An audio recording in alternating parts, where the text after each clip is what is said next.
নমস্কার। আচ্ছা, যদি বলি মহাকর্ষ বা গ্র্যাভিটি আসলে কোনো আকর্ষণ বলই না। হ্যাঁ, ঠিকই শুনছেন। পদার্থবিজ্ঞানের সবচেয়ে পরিচিত এই ধারণাটাকে আজ আমরা একদম নতুন চোখে দেখব।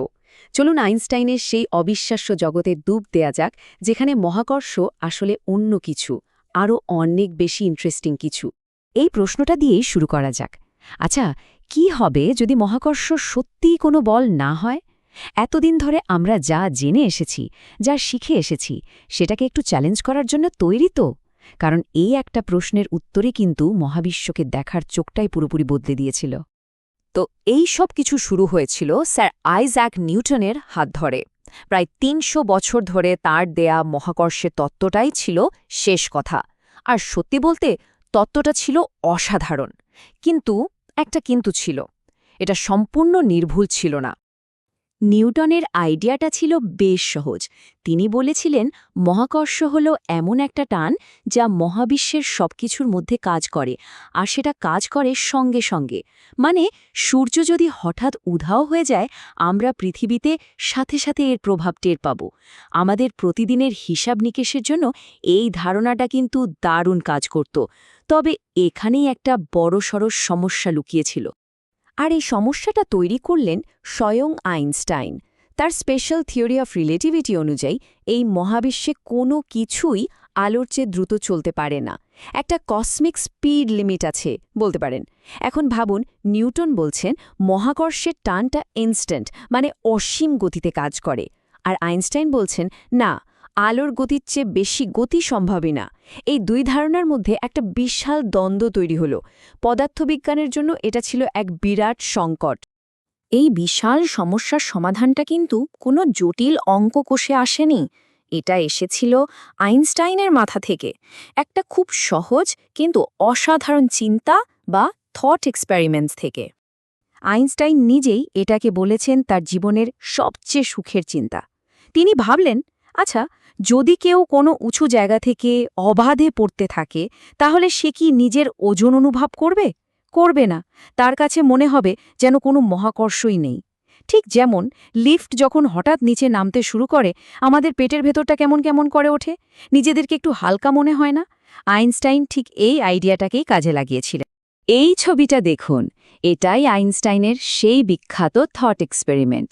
ধরুন আপনি একটা বন্ধ লিফটের মতো বাক্সে আছেন, কোনো জানালা নেই।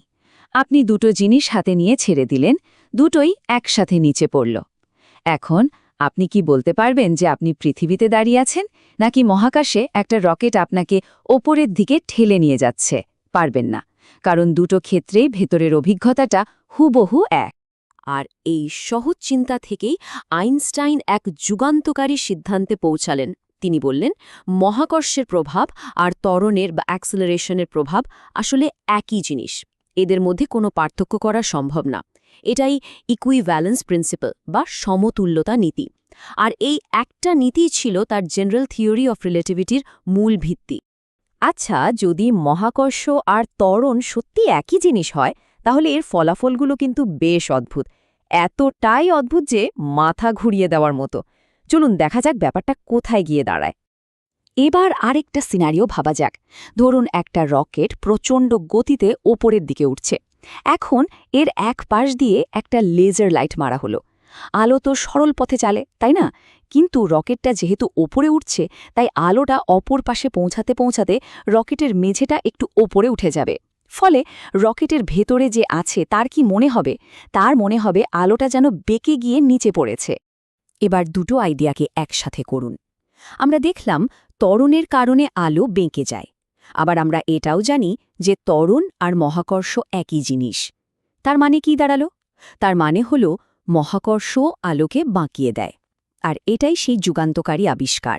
মহাকর্ষ কোনো অদৃশ্য শক্তি দিয়ে আলোকে টানছে না, বরং আলো তার সবচেয়ে সোজা পথেই চলার চেষ্টা করছে। কিন্তু তার চলার পথটাই, মানে আমাদের এই স্পেস বা স্থানটাই বেঁকে গেছে। কিন্তু গল্পটা এখানেই শেষ না। ব্যাপারটা আরও অদ্ভুত হতে চলেছে। কারণ মহাকর্ষ শুধু স্থান বা স্পেসকেই বাঁকায় না, এটা সময়কেও প্রভাবিত করে। এর মানে হল যেখানে মহাকর্ষ বেশি শক্তিশালী সেখানে সময় ধীরে চলে, আর যেখানে মহাকর্ষ দুর্বল সেখানে সময় দ্রুত চলে। তার মানে একটা উঁচু বিল্ডিংয়ের ছাদের ঘড়িটা নিচের তলার ঘড়ির চেয়ে একটু হলেও ফাস্ট চলবে। অবিশ্বাস্য হলেও সত্যি, আমাদের মাথাটা আমাদের পায়ের চেয়ে সামান্য হলেও দ্রুত বুড়ো হচ্ছে, যদিও এই পার্থক্যটা এতই কম যে আমরা টেরও পাই না। এখন মনে হতে পারে এইসব কি শুধু খাতা কলমের হিসেব? একদমই না। আমাদের প্রতিদিনের জীবনে আমরা এমন একটা টেকনোলজি ব্যবহার করি যা ছাড়া এক মুহূর্তও চলে না, আর সেটা পুরোপুরি আইনস্টাইনের এই তত্ত্বের ওপরই দাঁড়িয়ে আছে। হ্যাঁ, আমি জিপিএস বা গ্লোবাল পজিশনিং সিস্টেমের কথাই বলছি। আমাদের গাড়িতে, আমাদের ফোনে, সব জায়গায় এই সিস্টেমটা কাজ করে পৃথিবীর চারিপাশে ঘুরতে থাকা অনেকগুলো স্যাটেলাইটের মাধ্যমে, আর এর নির্ভুলতা 100% নির্ভর করে আইনস্টাইনের তত্ত্বের উপর। ব্যাপারটা বেশ মজার।